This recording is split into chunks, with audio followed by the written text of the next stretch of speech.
guys, welcome to Social Studies. So last week we have been talking a lot about Native Americans. You guys were able to create your own tribes, which was so cool. I really enjoyed seeing what you guys came up with. So last, I believe it was Friday, we talked about people of the Southwest, and today we're going to talk about people of the Northwest coast, okay? So, the Native Americans who lived along the northwest coast were fishermen, and they built sturdy canoes from trunks of trees.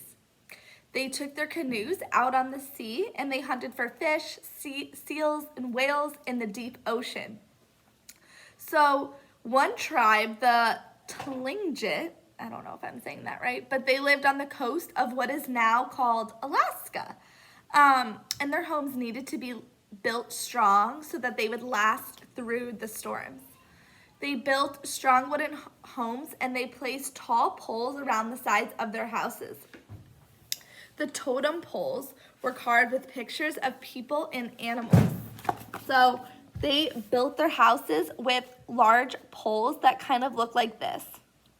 And then they decorated them with pictures of people, maybe people from their tribe or just people that they came up with and drew, and then also they painted and decorated the poles with animals, pictures of animals.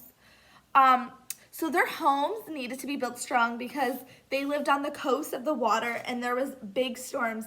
So kind of like how we live in Florida and we have hurricane season, we live really close to the water too. So our homes need to be able to endure the hurricanes and the storms that happen. So the Tlingit homes were called plank houses because they were built from thick stripes of wood called planks. So a long piece of wood that is thick can also be called planks, can also be called a plank. So a nickname they kind of gave their houses were plank houses. Okay. So what did the Tlingit people place around their homes? Who remembers what these were called? They were called totem poles, okay? And totem poles, they were decorated with people and animals, right? And they were tall and carved and decorated, okay? And these poles helped keep the houses up sturdy and protect the people from the storms like I mentioned, okay? So a little bit of background on the Tlingit tribe. So their culture. They had feasts and they were held to celebrate marriages or to mark the completion of a house being built, or they had celebrations to accompany a funeral or other significant event. Okay. They also built canoes, and each canoe needed a special design and sturdy construction to be seaworthy. So if people from this tribe were to go out on the ocean, they needed to build a sturdy canoe, and then they also designed their canoes especially for their tribe and whoever was the ones to use their canoe. The canoes were usually shared by a large family or group, and it would take 2 weeks or even months to create a canoe that was built well enough to go out on the ocean. Okay, traditional songs and ceremonies usually accompanied the canoe making process. So before people would depart onto the ocean, a lot of times they would have celebrations with music, and it would be kind of like a party where they would send out their tribe to sea, like a sail away party. Their main food source was salmon, and they used wooden traps, nets, spears, and poles with hooks to catch the fish. So the people who would go out on the boat, they would catch the fish and bring it back and eat it for dinner.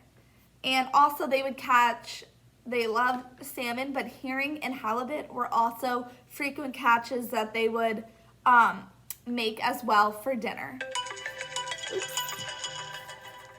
Okay, so you guys are actually going to complete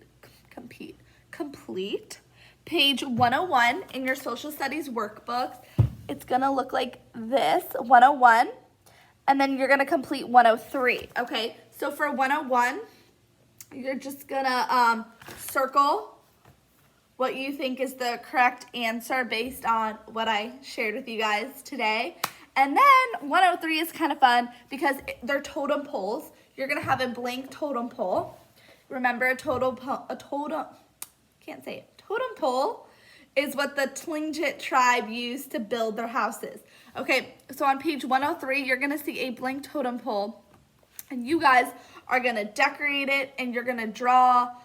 I want it to be tribal themed, so pictures. You see how this one like has like fun designs and like tribal Indian designs, and you can do pictures of animals, faces, different colors, different symbols that you guys come up with, and you guys are gonna decorate your own totem pole. Okay, so for homework, you guys are gonna do page 101 and page 103.